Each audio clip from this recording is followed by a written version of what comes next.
Welcome to our channel novels पार्सनी कवल। अस्सलाम वालेकुम लिसनर्स, मैं हूँ आपकी होस्ट अलीज़ा। कैसे हैं आप सब? उम्मीद है खैरियत से होंगे। आज मैं आपके लिए लाई हूँ हुस्न कवल का एक बेहतरीन नावल मेरी खोरचैन। तो चलें बगैर किसी देरी के नावल शुरू करते हैं। राइटर हुस्न कमल, नावल मेरी खोरचैन, एपिसोड 8। अचानक मेरी निगाह सीढ़ियों की जानिब उठी। वहाँ से वो पलाए जान लाल दुपट्टे के साए में करमा करमा सीढ़ियाँ उतरते हुए नीचे लाउंज में आ रही थी। वो पीले रंग के ढीले ढाले कमीज सलवार में मलबू थी।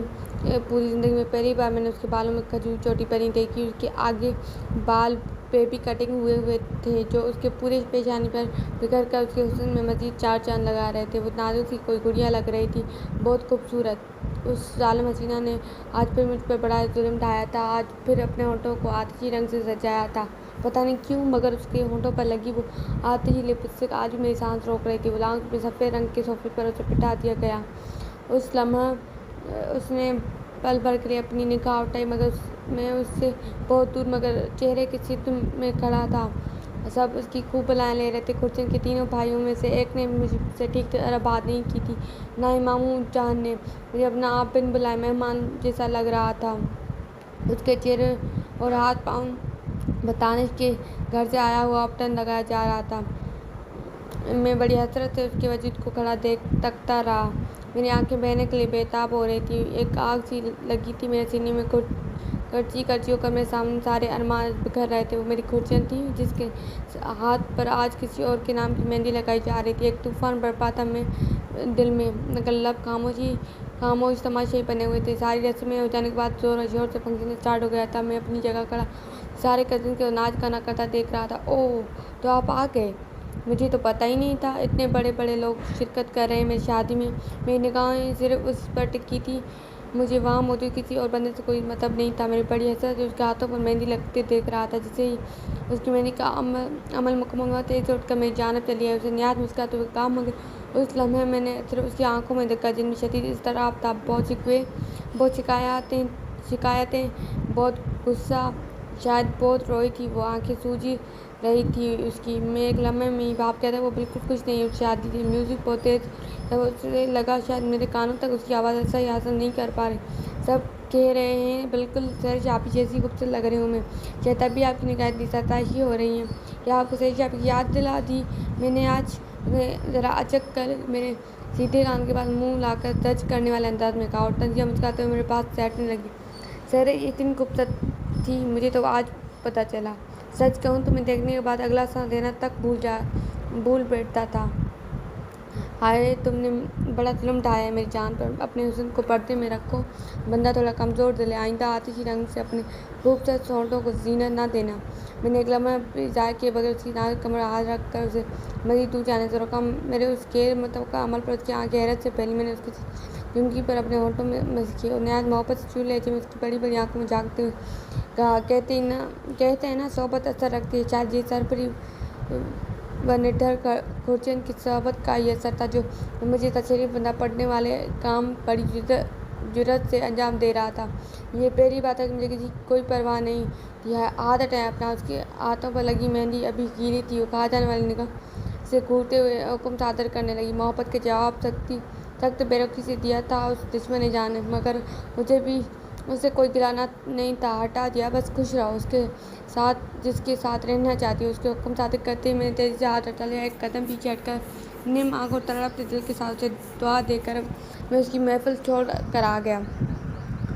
घर से निकलते ही गली में मुझसे अपने आदमी के साथ मिली। वो तो नज़रें बचाकर निकल रही थी।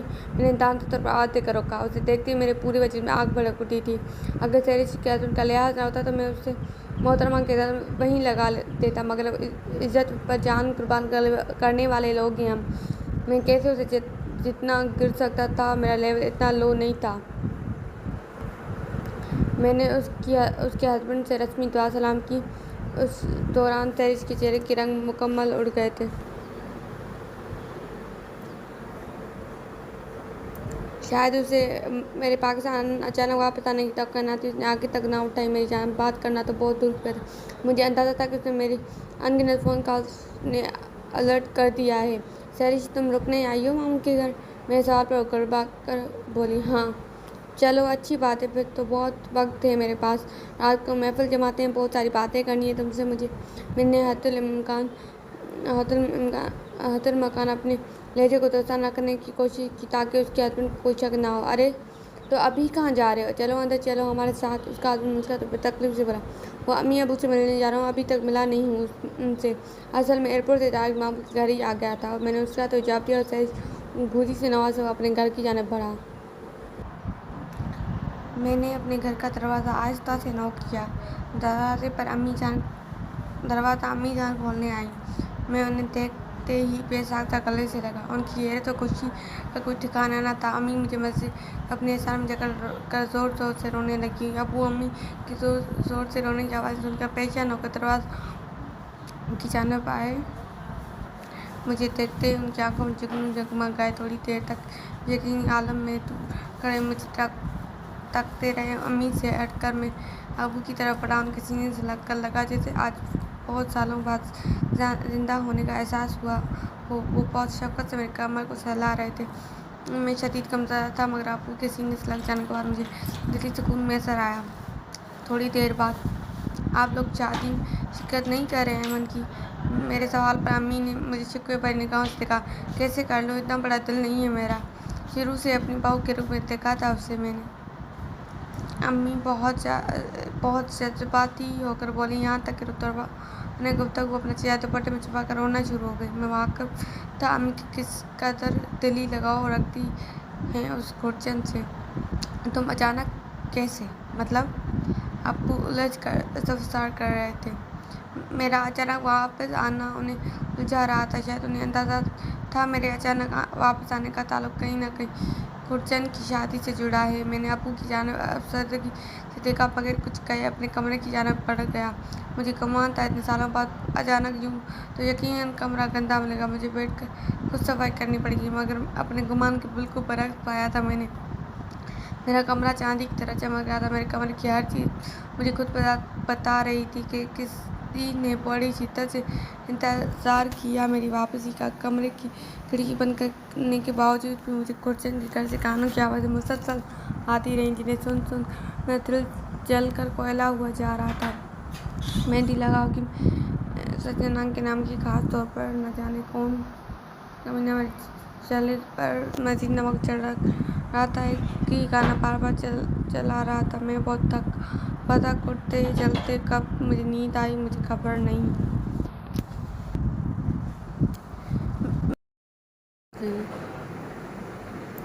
मेरे कानों की समाज से मुसलसल उस गुरजन की आवाज़ें टकरा रही थी। मैं बिस्तर से उठकर सर को जाते हुए लाउंज की जानिब चल पड़ा। देखिए पप्पू, अच्छी लग रही हूँ ना मैं?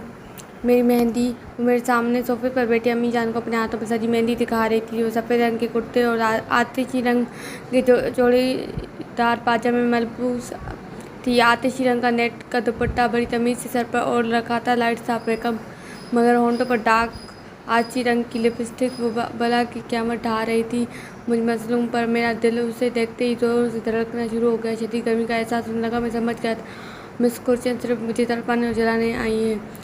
बहुत प्यारा रंग आया है माशाल्लाह से। अम्मी बेचारी बड़ी असर से उसकी मेहंदी देख चेहरे पर ज़बरदस्ती की मुस्कान सजाए बोली, सुबह ही सुबह क्या कर रही हो तुम यहाँ? मायूं की दुल्हन को होकर भी तुमसे सुकून से अपने घर पर नहीं टिका जा रहा। मैं जल कुकड़ी के अंदाज में उसे देख मुंह बगालते गोया हुआ। मैं तो सिर्फ पप्पू को अपनी मेहंदी दिखाने आई थी। वो मासूमियत से बोली। मैं अच्छी तरह नज़र आ रहा है, क्या दिखाने आई हो? मैंने तंजिया कहा और मुंह बदलता हुआ अपने कमरे की जानिब लौट गया। जुनैद बेटा, अम्मी की मुसलसल आवाज़ पर मैं दांतों में ब्रश करते वापस बाहर आया। बेटा उसे ज़रा घर छोड़ाओ। अम्मी जाने लचकदार अंदाज में मुझे देख कर कहा।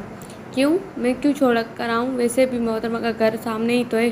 जैसे आई हैं उनसे कहो वैसे ही चली जाएँ। मैंने अम्मी की जानिब मुखातिब होकर उसे मुकम्मल इग्नोर करते हुए वापस पलटने लगा। बेटा ये तो मेरी मोहब्बत में सुबह सुबह चली आई। उसे नहीं मालूम था कि मांगी की दुल्हन घर से बाहर नहीं निकलती। अब मैंने उसे बता दिया, अब ख्याल रखेगी ये। तुम उसे छोड़ आओ ना।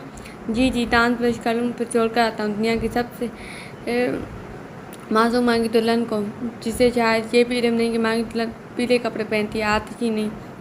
मैंने दांत पीते हुए तंजिया उसे घूरते हुए कहा। मैं मुँह हाथ धोकर टावल से मुँह साफ करते हुए जैसे ही वॉशरूम से निकला वो मेरे कमरे में ही खड़ी एकदम में मछलियों का खाना डाल रही थी। उसके चेहरे पर बड़ी प्यारी सी मुस्कान रखता थी। अगले लम्हे से मुझे देखा फिर उसके चेहरे की वो दिलफरेब मुस्कुराहट बिल्कुल गायब हुई। उसकी आंखों में अभी भी शदीद गुस्सा व कपड़ी चलक रही थी। एक मिनट और मुझे देखकर मुंह बसूर कर बाहर की जाना बढ़ने ही लगी थी कि टॉवल पेट पर डाल दिया। उसका हाथ पकड़ रुका। क्या?